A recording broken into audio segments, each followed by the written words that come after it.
Yohana 17 John 17 ku murongo wa gatatu. verse 3. Ubu nibwo bugingo buhoraho ko bakumenya ko ari wowe Mana y'ukuri yonyine bakamenya n'uwo watumye ari we Yesu Kristo. Amen. And this is the way to heaven, to have eternal life, to know you, the only true God, and Jesus Christ, the one you sent to earth. Dusubiremo. Let's repeat. 17 mu butumwa bwiza nk'uko bwarizwe na Yohana murongo wa gatatu. John 17:3. Aravuga ngo ubu nibwo bugingo buhoraho ko bakumenya ko ari we Mana y'ukuri yonyine bakamenya n'uwo watumye ari we Yesu Kristo. Amen. And this is the way to have eternal life, to know you, the only true God, and Jesus Christ, the one you sent to earth. Amen.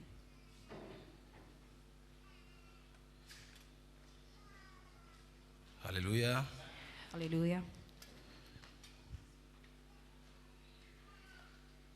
Ndumva twaganira I feel like we can talk about tugasangira ubuhamya bwa Kristo muri twebwe akanya gatoya. and share about the testimony of Jesus for a while. Arico nabagaje ni kimwe gusa n'urusaku. I didn't like the way you are noisy. No muco ugayitse. It's not a good culture. Ubu nibwo bugingo buhoraho ko bakumenya ko ari we Mana y'ukuri yonyine bakamenya n'uwo watumye ari we Yesu Kristo. Amina. Satani yagerageje kurwanya umugambi w'Imana ku muntu. The devil tried to defeat the plan of man, the plan of God about man. Imana yashize umuntu imbere amahitamo. God put in front of man the choice Namubwira ngo nunyumvira uzabaho. and said that if you listen to my voice, you will live. If you obey my command, you will live. Ariko nuca kuco ngutegetse no gupfa uzapfa. But if you disobey my command, even to die, you will die. Umwanzi ashutse umuntu, After the devil lied to man, umuntu arashuka ikaroshywa. the man was lied to. He was deceived. Umuntu amaze koshywa, After man was deceived, Imana ntiyamuheba. God did not abandon man. Hallelujah. Hallelujah. Nicyo cyitwa ngo ubwo yadukunze tukiri abanyabyaha. That is why it says that he loved us even when we were still sinners. Ubwo yatubabariye turi abanyabyaha. He forgave us when we were still sinners. Izarushirizaho. He will still. Turi kumwe? Are we together? Ndabasaba ntubisobanure. Ndabasaba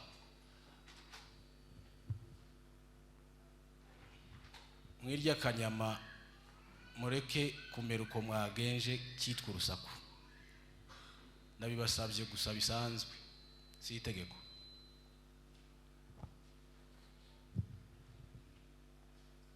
Bwana asifiwe. Amen. Hallelujah. Praise God.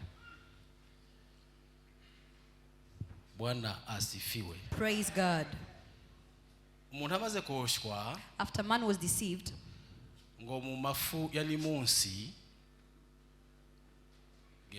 cya kumanywa during the day, Imana ngo nkuko yari isanzwe igenderera Adamu, as God used to go and visit Adam, ngo yumvise imirindi y'Uwiteka Imana arihisha. when he heard about the footstep of God, he went away and hid.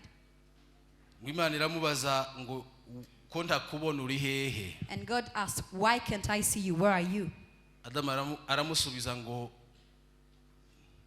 numvise imirindi yawe ndihisha kuko nambaye ubusa. Adam said, I heard your footstep and I went to hide because I am naked. Twaba turi kumwe? Are we together?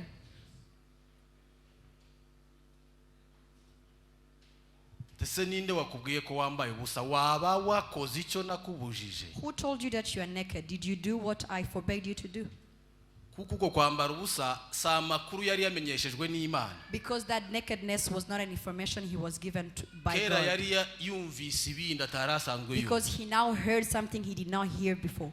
abonesha andi maso atarasanzwe He was arebesha now using the eyes that he was not using before bivuye mu koshwa.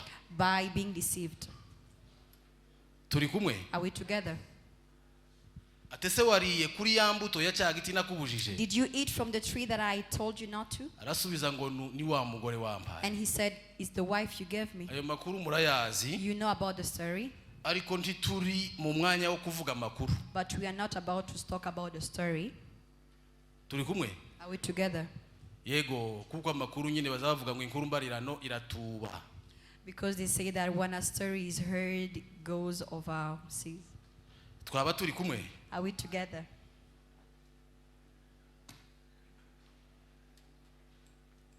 Umuntu wamaze kubona bitakiyemo, after man saw that it did not go well, atangira gukora uko abyumva. he started now acting the way he wanted. Afata ibibabi by'umutini yidoderamo ibicocero arambara. He took 3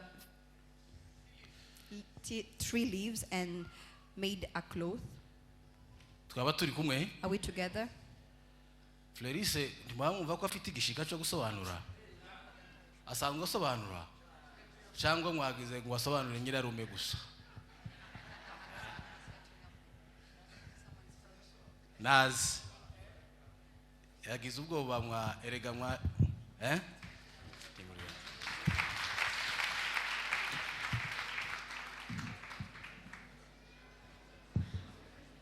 nabyo bibateye gusakuza.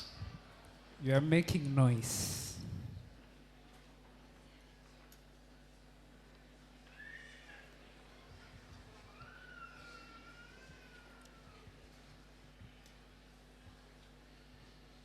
Tuzohura umunsi utari w'amateraniro mbahuguri. It's my wish that we happen to meet another day so that I can now counsel you.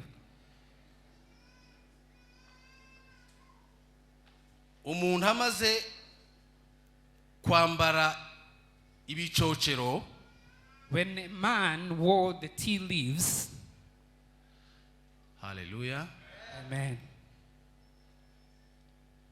Imana ngo ibaga iki? and Hanyuma, God did what? Hanyuma And thereafter, yambika iki? God dressed that man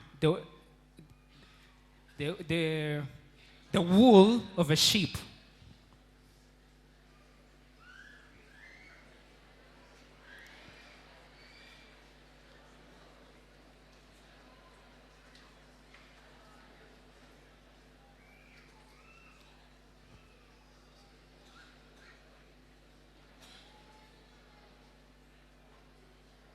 Imana ibwira umuntu ngo uhereye none God told the man that since today henceforth, uzabeshwaho n'amaboko yawe, you will live by your hands, uzarya bikuruhije wiyushye icyuya, you will eat by getting tired and sweat.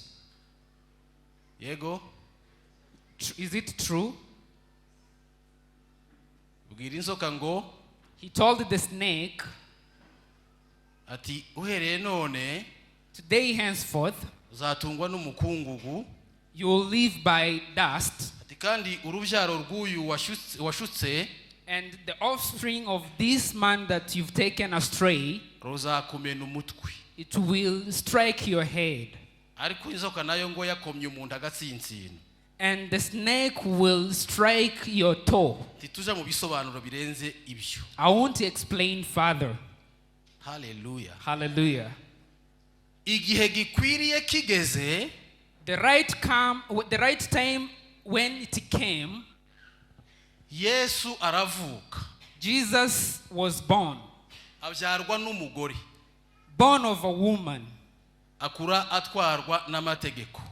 He was raised under the law. Kugira ngo abone uko azakiza In order to save abahoze mu bubata bwayo, those who are under the law, batinya urupfu.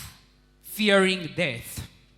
Hallelujah. Hallelujah. Amaze kubyiruka, When he was a bit grown up, atangira kugenda yigisha mu masinagogi. he started teaching in the synagogue. Bwana atukuzwe. Praise God. Hallelujah. Hallelujah. muri uko kwigisha kwe, while teaching, abwira abantu ikibahesha ubugingo. he told people what bring them eternal life. Muri iki gice cya Yohana, ubutumwa bwa Yohana igice 10, In this book, John chapter 10, murongo wa 10, verse 10, haravuga ngo umujura ntazanwa n'ikindi keretse kwiba no kwica no kurimbura. it says that a thief comes to steal and to destroy. Ariko njeweho nazanywe no kugira ngo intama zibone ubugingo ndetse ngo zibone bwinshi. But I came so that the sheep may have eternal life and abundant life. Yaje ari ikinyuranyo cya Satani. He came against from the purpose of the devil. Satani yazaniye umuntu urupfu ariko gutandukanywa n'Imana. The devil brought death, which is symbolized to be separated from God. Yesu Kristo azanira umwana w'umuntu ubugingo ariko kumwunga n'Imana. Jesus brought eternal life, which is to reconcile him with God. Bwana sifiwe. Praise God. Hallelujah. Hallelujah. Aza gutanga inyito cyangwa definition y'ubugingo mu magambo make. In brief, he defined what is eternal life. Aravuga ngo ubu nibwo bugingo buhoraho ngo ko bakumenya ko ari wowe Mana y'ukuri yonyine bakamenya n'uwo watumye ari we Yesu Kristo. He said that the eternal life is that they may know you as the only and the true God. Bwana asifiwe. Praise God. Hallelujah. Hallelujah. Tugeze mu ntego. We are about to enter into our target. Bwana atukuzwe. Praise God.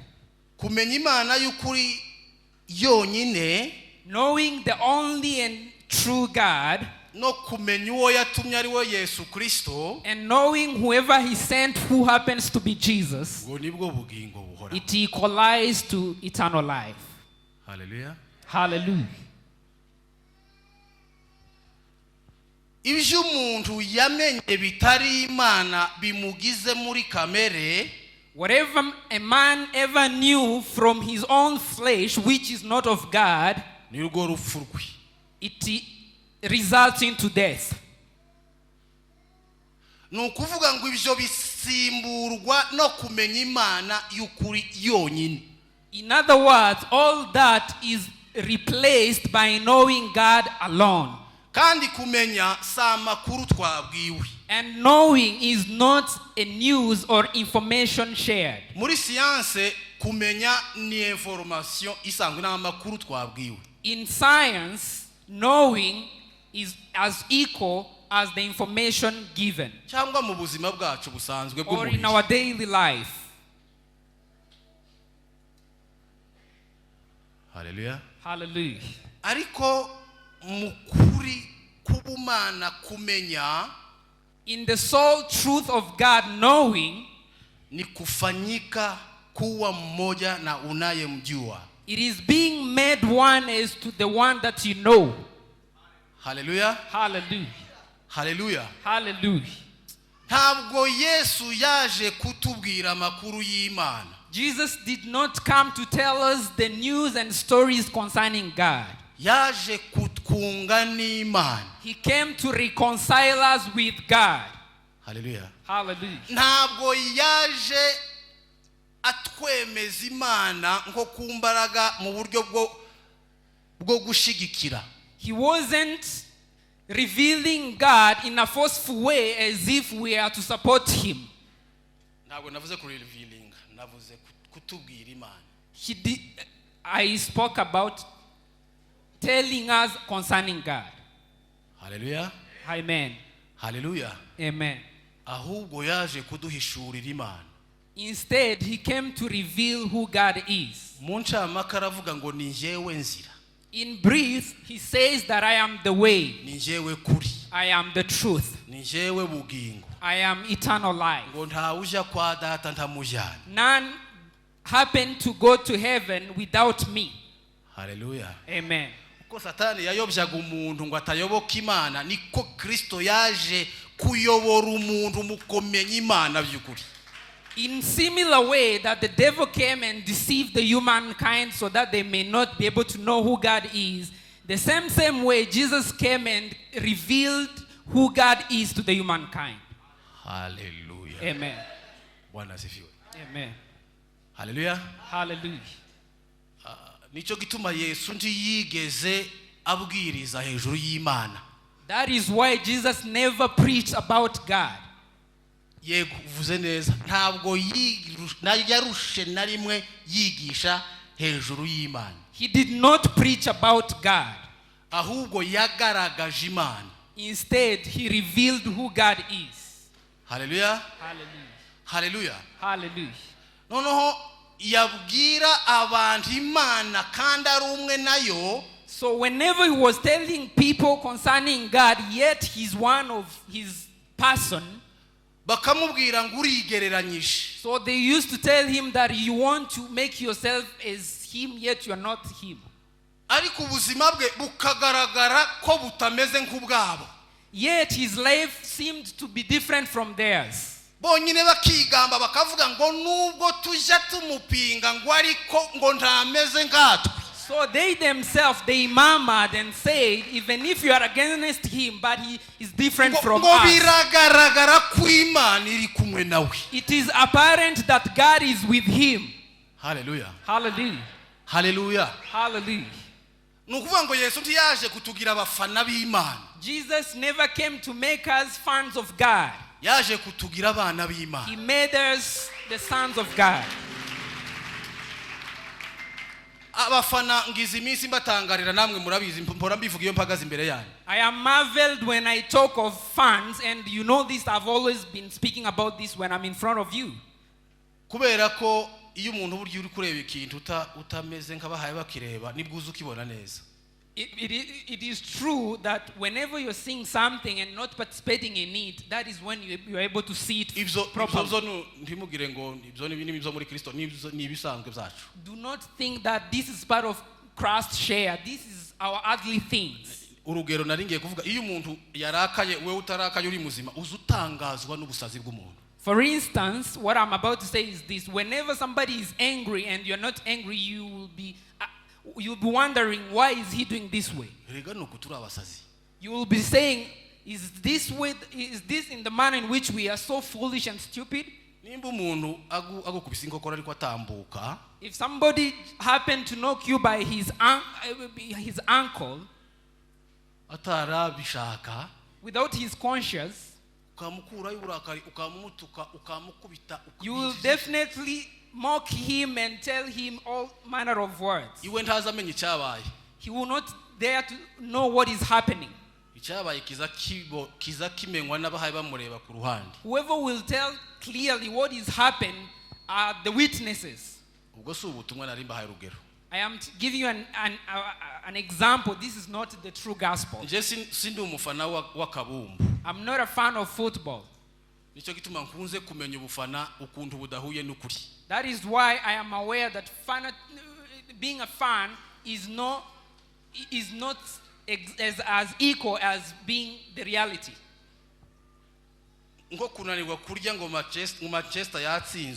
Imagine somebody is unable to eat because Manchester is defeated. It marvels me. But for you cannot understand this.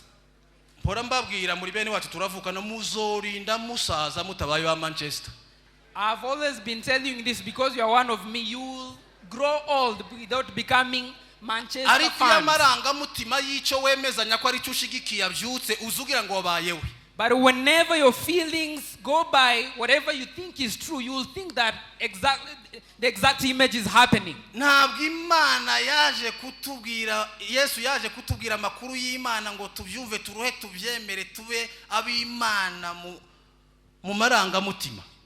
Jesus did not come to tell us the news concerning God and feel it in our feelings and feel like we are one of Him. We are not fans of God, we are His followers. In other words, knowing, it is becoming as to that person that you know. Samakuru wumva nye radio. It's not a news heard from the radio. N'ubuzima ubanyemo n'ubuzi. It is a life that you live together with whoever you know. Hallelujah. Hallelujah. Turi kumwe? Are we together? Ku 14 ka Yohana. John 14. 20 nakangahe? John 14:20. Eka ndebe na 20. John 14:20. Uwo munsi muzamenya ko ndi muri data namwe mukaba muri nje nanje nkaba muri mu. Uwo munsi. That day you will know that I am in the Father and I am in him. Kumenya, knowing, Yesu yaravuze ngo nimumenye ukuri kuzoba batura. Jesus said that once you are able to know the truth, you'll be set free. Kumenya ukuri nukuganzwa n'ukuri. Knowing the truth is being governed by the truth. Kumenya ukuri nukubeshwaho nako. Knowing the truth is living by the truth. Mukiishi kwa roho na muenende kwa roho. If you happen to live by the Spirit, walk by the Spirit. Ukuri dusohoyemo ariko tugenderamo. The truth that we happen to know, let us walk under the same truth. Naho bitari ibyo namakuru nkayandi. Otherwise, it is a mere story. Yakobo yavyise ngo nukwizera kuzira imirimo. James said that this is faith without works. Ngo mbese wizera ko Imana ari imwe rukumbi? Do you believe that God is one? Gwijo ni byiza. That's fine. Ngo ariko n'abadayimoni baravyemera kandi ngo bagahinzwa umushitsi no kuzocirwa witeka. Even demons believe that and they tremble when they think of the judgment that is upon them. Hallelujah. Hallelujah. Tituza makuru. We don't know news or stories. Tuzi Kristo dukiza urupfu. We know Christ that who saves us from this foolishness. Or death, rather. Hallelujah. Amen. Hallelujah. Hallelujah. Hallelujah. Hallelujah. Abakolosayi Paulo yarabandikiye. In the book of Colossians, Paul said, Wicho muzovuga cyose. whatever you will speak, Ngo nico muzokora cyose. whatever you will do, Ngo byose bije bikorwa mu izina rya Yesu Kristo. let all of them be done in the name of Jesus Kandi Christ, ngo muhimbaza Imana data kubwo. while glorifying the Father because of him. Hallelujah. Hallelujah. Hallelujah. Hallelujah. Ibyiringiro byacu ni ibihe? What is our hope therefore? Ni ukumenya Imana nkuko yatumenye. It is knowing God as he knows us. Ibyo bizamaraho ibindi byose bitari Imana muri twebwe. Whenever we know that, this is going to take away everything else that we think God knows us of. Bitari imigani. This is not proverbs or parables. Petero yarahagurutse aravuga ngo ubwo twababwiraga ibya Kristo no kuzaza kwe. Peter said, whenever we're telling you what is concerning Jesus and his coming, it wasn't from what we had or people that we had thereafter. But instead, we saw him by our naked eyes.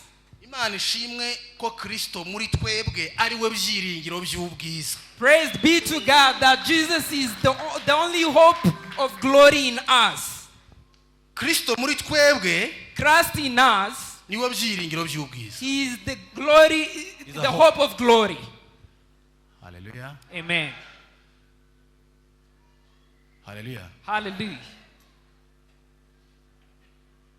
Hallelujah. Hallelujah.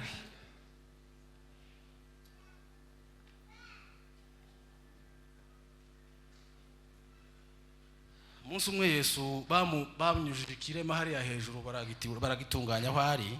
One day, Jesus, they brought him a lame person, and then was brought from the roof and brought him before his gathering. Aravuga ngo mwana wanje ibyaha byawe urabibabariwe. And he told him, my son, your sins are forgiven. Baramubwira ngo uri igiki cyo kubabarira umuntu ibyaha. They told him, who are you to forgive a person his own sins? Aravuga ngo se hagati yo kumubarira ibyaha no kumukiza ngo igikomeye ni igiki uko mubitekereza. He told them, between healing him and forgiving his sins, which one is greater than the other? Hallelujah. Amen. Bakijijinganya aramubwira ngo ihagurukira ugende. When they were still confused, he told him, walk and go because you are healed. Ngo yamahaguruka. And he woke up. Ngo bararebana. And they faced each other. Irashitse. They wondered.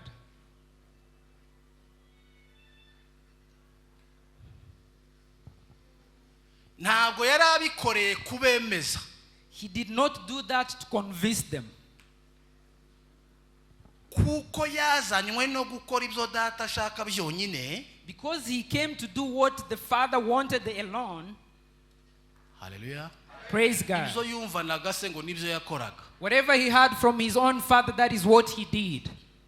Ibyo yamubonanaga ngo nibyo yavugaga. Whatever he saw from him, that is what he spoke. Hallelujah. Praise God. Imana yonyine niyo ivuga bikaba yategeka bigakomera. Only God who speaks and it happens.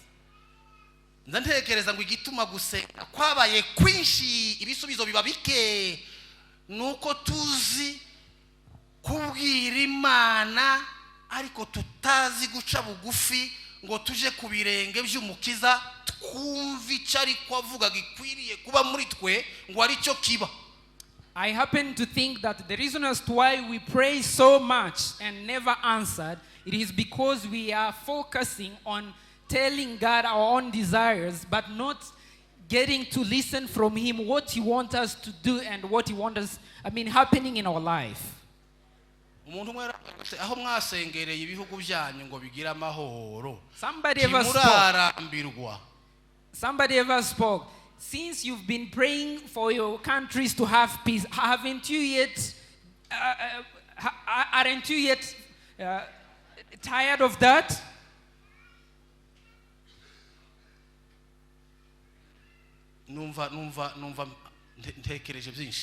I happen to think many things concerning that.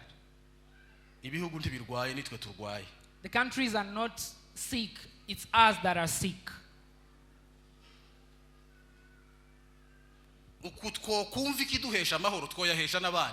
If you happen to understand what gives us peace, we'll transmit the same peace to the others.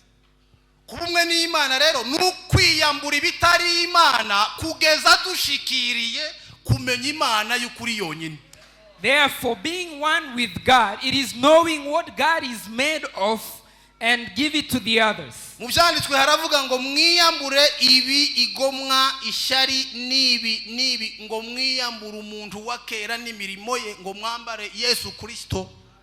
In the scriptures it is said that you should take off everything, this and the other, so that you can put on the body of Christ. Uko nugutakaza kimwe nkaba ikindi. That is losing one and getting the other. Satana amaze kubaka ubusatani muri jewe, when the devil built my nakedness in me, Kristo yaje kubusenya muri jewe.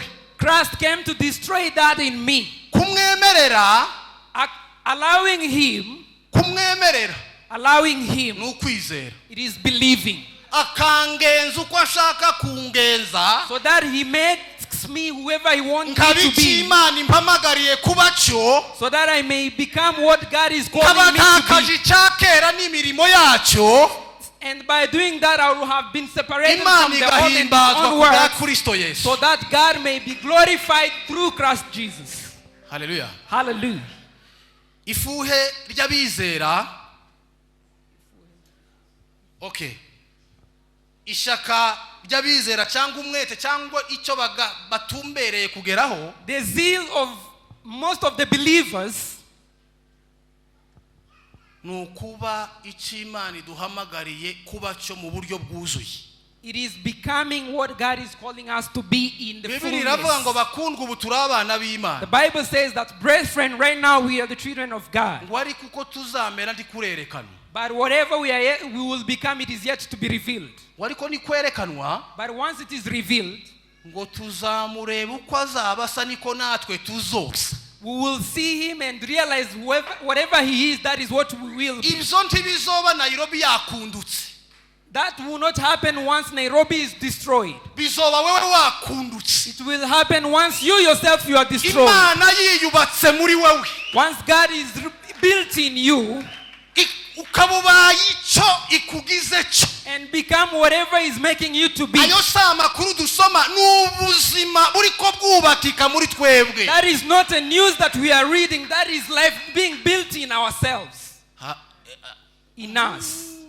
Usarire sinzi ukundu tuza ukundu twegereye Satani cyane kumwemerera. We are so close to the devil, therefore allowing him kuruta kwemerera Imana. Ayo mafuti niyo yitwa kutizera. We fond of accepting what the devil is telling us more than what God is telling us, and that is what we call disbelief. Yagendeye ku mazi bukeya ashaka gutestinga abigishwa be bukeya bamba bavuga ngo daimoni twatewe. Jesus was walking upon the waters just trying to test his disciples, and then they said, these are the demons, they have attacked us. Uwo mutima mutizera wemera Satani ko ashoboye Imana ntishobore. That heart of a disbelief that thinks that the devil is capable more than God is, uko niko kutamenya Imana. that is what it translates not knowing God. Kumenya Imana Knowing God nukwakira ubwo bubasha bukuraho ikitari Imana muri wowe is receiving whatever is not of the God. Imana ishimwe. Praise God. Hallelujah. Amen. Ngo none se nkiri mu mubiri ngo noreka gukora ibyaha. And then somebody says, while I'm still in the flesh, can I not sin? Kurumva ukundu Satani twamuhaye intebe nico gituma dutwaye. We've given the devil the throne, that is why he's governing us. Kandi umubiri warawuherewe kugira ngo ugaragaze Imana inaha. Yet he gave his body so that we can see who God is ever since long ago. Hallelujah. Amen. Kugeza igihe tuzaba Until we are one, expression y'Imana inaha. until we are the expression of God here on earth, tutakibwiriza about Christ. without preaching concerning Jesus Christ. tutakibwiriza hejuru ya Yesu Kristo. No more preaching about Jesus. Ahubwo tugaragara inaha ko turi aba Kristo. Instead, looking like we are of Christ here on earth. Yego. Muzamura ngo twaje kurya imitsima. Do you think we came to eat the cakes, the ugalis?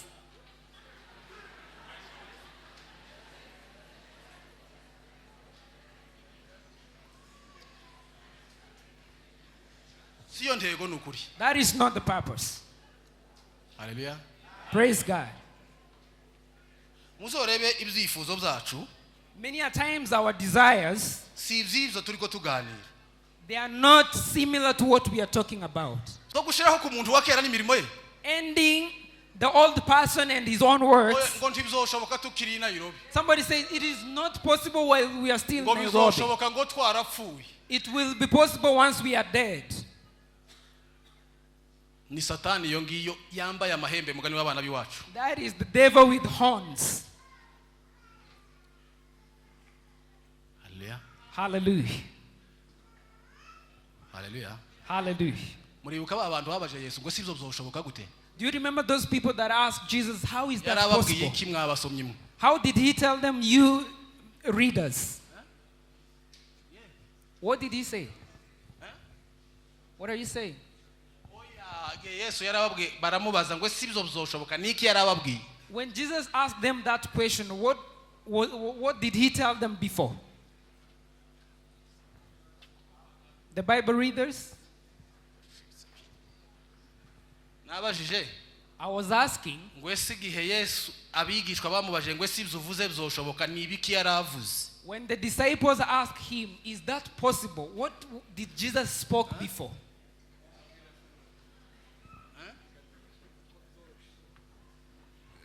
Kwingamira yoca mu rushinge mu mwenge w'urushinge. That a horse can pass through that particular Yaravuze hole. amakuru y'umutunzi. He was speaking about the story Ngo of biragoye a rich man. umutunzi yo kwinjira mu bwami bwo.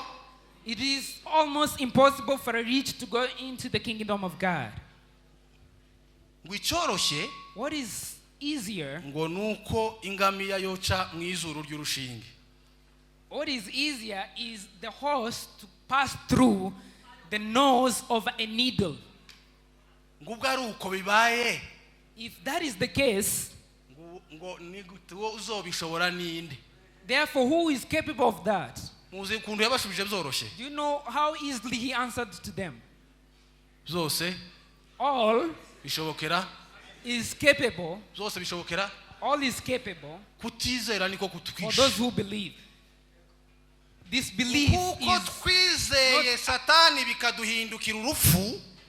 in a similar way we believed the devil and it's translated to death. tugahinduka ikindi tutazi We became something else we are unaware niko of. kwizera imana biduhindukira ubugingo kuko twabaye umwe nayo. Similarly, believing in God gives us eternal life because we are one with him. no mu bwonko busanzwe no mu bwenge busanzwe duhora tubivugana si ubwa mbere uri icyo wemera. Even in the daily life, we've been speaking of this, that you are what you believe. bamwe bemeye ngo ko birabura Some believed that they are dark. kandi ngo ari sakirirego ngo ari ikibazo. And that is a problem. bashaka mukorogo niko hari hakujya bazayita bayishakira kure yiwabo. And they kugira ngo babikindi babwiwe ko ari cyo ngo kiruta icyo bari cyo. they took lotion so that they can become something else which they think is greater than what they are. nukuvuga ngo no mu buzima busanzwe muri ibyo mwizera. Similarly, even in our daily life, you are what you believe. bamwe barababwiye ngo bafite utuzuru dutubutse nkanje. Some were told that they have a broadened nose bemera ko like ari him, ikibazo baje kuyabagisha. and they tried to pierce their nose so that they can become nukuvuga a ngo bit, icyo wabwiwe ukacyemera nicyo wewe. Therefore, whatever you are told and believed it, that is what you are.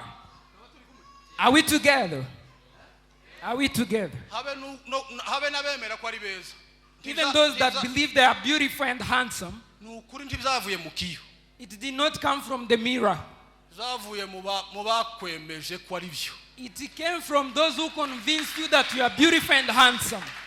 satani amaze kutwemeza kuba ikitari cy'imana yatugize cyo. When the devil fully convinced us that we are imana what God is ntiyaduhebye not made yatwohereje us, umwana wayo w'ikinege yesu kristo God sent his own son, who is Jesus Christ, kuza guhishura icyo turi cyo kikamara icyo tutari cyo tugahinduka icyo turi cyo mu mana.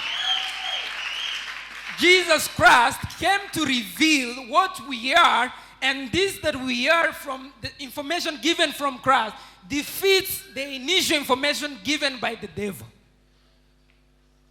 Hallelujah. Amen. Kristo muri mwebwe Christ in you. niwe byiringiro by'ubwiza. He is the hope of glory. Yesu yavuze amagambo akomeye. Jesus spoke great words. yaravuze ngo niba babwira ngo ngeze ibunaka. He told you, if they tell you that I'm to somebody's place, ngo ntimukajeyo. never go there. ngo niba babwira ngo ngeze mu kirambi. If they told you I am in the sitting ngo room, ntimukaje kurunguruka. do not go and murmur, or rather trying to see whether I am there. nta biriya hirya y'imisozi. He is not beyond the mountain. ni ubugingo bw'Imana muri mwese. It is God's life in all of you. mwahawe mwese ku buntu. That was all given to you by grace. Hallelujah. Amen. uko gakera murasitaye ngo ndavuze ngo ku buntu mwararwaye. And I am sure that is not good news because I spoke of grace. You are all sick. ibyo byo mbivuze nka mwene wanyu muhumuri. I've spoken this because I'm one of you, so do not. Imana worry yet. ntirobanura ku butoni. God is not yakunze abari biased. mu isi. God is not biased, loved all of the Zatumye itanga humankind. umwana wayo w'ikinege. It took him by it Kugira ngo was necessary umwizera for we- him to give his own son, so that kugira ngo umwizera wese atarimbwa ahubwo ahabwe ubugingo buhoraho. whoever believes in him has eternal life and not be perished. nuko rero ubwo Kristo ari we bugingo bwanyu Therefore, if Christ is the eternal life, azahishurwa he will be revealed, muhere ko mwerekananwa nawe And muri mu bwiza. and you will all be revealed while in glory. Abafite ibyo byiringiro Whoever has that hope, ngo biyeza muri bo they cleanse in themselves. bariboneza ngo nkuko wabone kwiboneza si ikindi. Or they see themselves. Praise God. Hallelujah. Praise God. Ngwino ku isoko Come to the source, ngari nziza which is great, far great. shabugufi wa mutindiwe Bow down. uje ku birenge by'umukiza Go onto the knees of the Savior, akugire gute so that he may do what? Are you there? Maria sinorangiza ntamuvuze I cannot wind up without ngo speaking of yagiye Mary. bugufi bw'ibirenge by'umwami kumva ijambo rye. He went onto the knees of the Lord, hearing his own word. Marita mureze Yesu aramubwira ngo nukuri uriganyira wirusha muri byinshi ngo ariko ngombwa ni kimwe ngo kandi icyo ngicyo Maria yagisemwo ngo ni umugabane mwiza atazakwa. When Martha came and tried to accuse her to Jesus, Jesus told her that you are struggling by doing many works, but the only one which is important is abafite ibyiringiro by'ubwo bwiza dutegereje ariko kugera ku mwuzuro. those who have faith unto that glory that we are waiting, which is equally to the fullness of things. Ngo biboneza muri bo nkuko waboneye. They see themselves and find that they are holy as he is. Kwiboneza Making themselves holy. nukudakurikiza amawazo ya Satani. It is not following the thoughts of the devil. Ugakurikiza icyo Kristo ahamye. And follow what Christ is testifying. Yego. Amen. Kwandura nuguje inyuma ya Shitani. You know, being a sinner is following the devil. Gukiranuka nuguhindukira ugajana no mukiranuka. Being righteous is following whoever is righteous. Kandi sukujana nkuku kwina. And it is not follow him like we do in our daily life. Within muri twe. It is within. Umwana w'ikirara ngo yari yibajije ngo aya maribu yose aya makuba yose naboneshejwe nuko navuye kwa data. The prodigal son understood that all the trials he's having, it is as a result that he's away from his father. Ngo yigira inama mu mutima we yo gutaha. And he made it clear in his own heart that he has to go and find his father. Nihuse si kindi cyatumya bigenda neza nuko gusa yasubiye iwabo. Let me rush. What made him to go back, it is because he understood the love of his father. Ubu nibwo bugingo buhoraho. This is eternal life. Nuko bitari Imana bishiraho muri twe. That whatever is not of God comes to its end. Tugahinduka ubwami bw'Imana. So that we can now allow the kingdom of God tugahinduka inzu y'Imana yo kubabwamo n'Imana mu buryo bw'umwuka. and become the house that God lives in. Tugahinduka abana Imana ikaba data. Become the sons and God becomes the father. Imana igasohoza imigambi yayo muri twebwe inaha. So that God may fulfill his own purpose here within ourselves. Umugambi wayo nuwo twaganiriye ni kufanyika wana. And his own plan, it is to make us to become hanyuma like umaze him. kubica Imana yakugize cyo nta kindi woha bene wanyu muhuye haba keretse icyo ngicyo. Having become like God, you will not give your brethren anything else apart from what you became. Mana we. God. Yesu yaravuze ngo ntawuze utanga icyo adafite. Jesus said that none gives what he doesn't have. Ububiko bwawe nimba ari umutima wa kamere nta kindi wokurayo keretse icyo ngicyo. In your treasures, if what is there is the flesh, that is what you'll give to the others. Ububiko bwawe niba ari umutima wo muri Kristo nta kindi wosangira n'abandi keretse icyo. In your treasures, if Jesus is in there, that is what you're going to share to the others. Praise God. Mwamagaro nuwo turawusangiye twese. And that is the call that we all have. Nuwo gutakaza ikitari Imana muri twe. Losing what is not of God. Imana ikima ingoma yayo. And God is manifested he manifests his own throne in your life. Muri ibyo yaravuze ngo Yesu azaganza ibihugu byose. Jesus said that a singer said that Jesus will govern all the countries. Ngo iyo biva bikagera. from the south, the north, east, to the kandi west. ngo iy'isi yose izoba ubwami bwe And this earth will become his kingdom. ngo abe ari ubumwami w'abami. And will become the king of the kings. Ibyo byiringiro, That hope, ni ugutwara Nairobi agakuraho uyu mugabo uheruka kwimase. do you think it is getting away the current president of this nation and govern this country? Kugutwara wewe. It is ruling you yourself. No mu bisanzwe muzamuvuga ngo umuntu araruta isi yose. Normally we say that a man is greater than the entire world. Muraho. Are you there? Hallelujah. Amen. Bwana sifiwe. Praise God. Hallelujah. Praise God. Imana yabwiye Yosuwa murabizi aho uzokandagira hose hazobaha. God told Joshua, wherever you will step on, I'll give it to you. Abakristo bakama baje kugura ikibanza ngo waravuze ngo tuzokandagira hose. Twakandagiye twebwe twakandagiye imwoba tukaba duhurutse ino. Uko hose na hacu ntimuzi ko tudafite nakababari. But the Christians, they always, when they're about to buy a land for their church, they always think that this is what Jesus was referring to. You can imagine us that came all the way from DRC to here. Do you think that this place belongs to us? Yosuwa ntimuzi ko ari Yesu. Joshua, don't you know he's Jesus? Umwemerera aho ageze hakaba he. If you happen to allow him wherever he is, iyo midugudu yose yo muri wowe yubatswe na Satani akayifata, all those cities that were built by the devil in you, and yoba kunyaze Satani kubwo kwizera kwawe.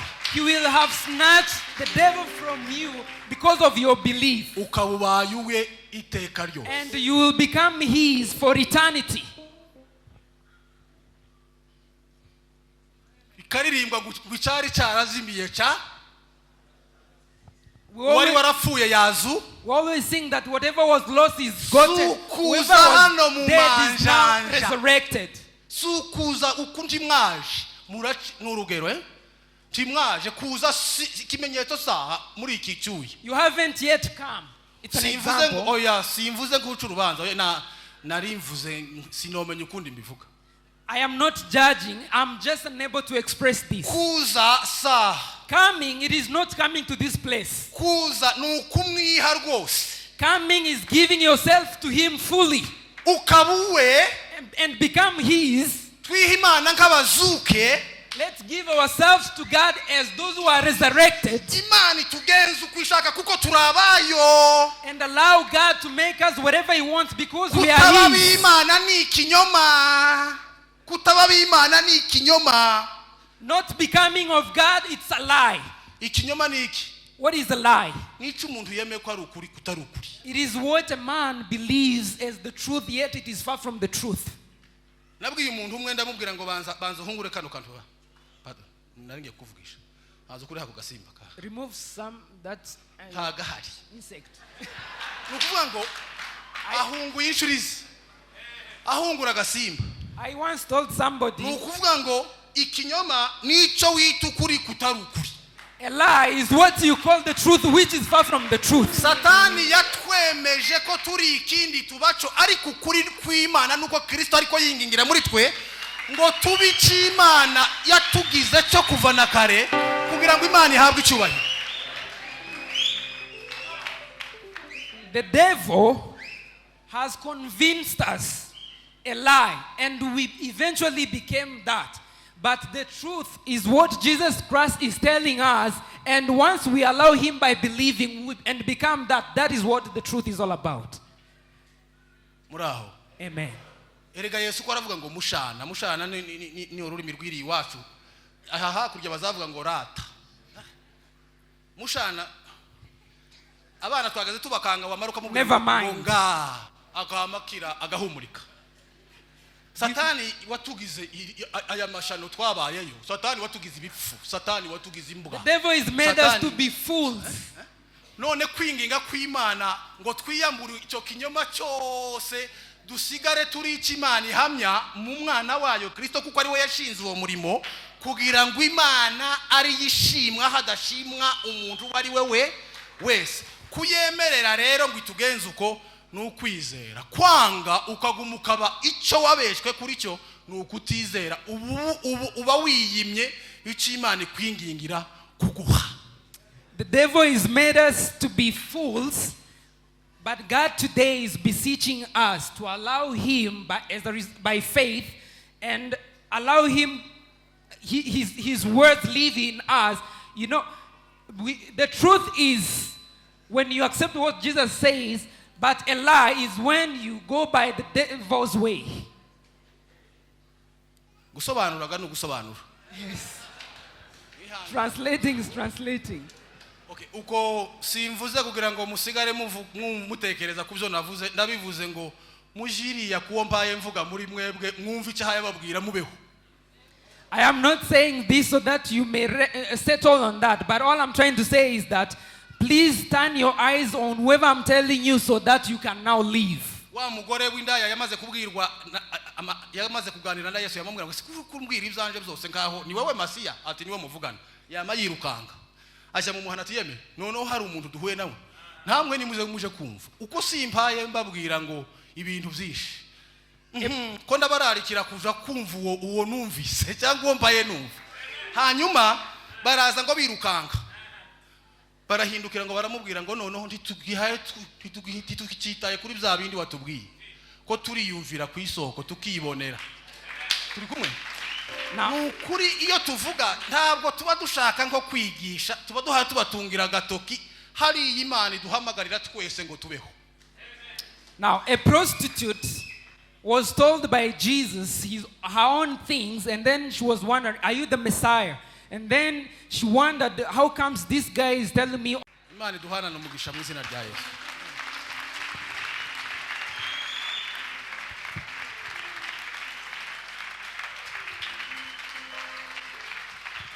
Thank you, thank you, thank you.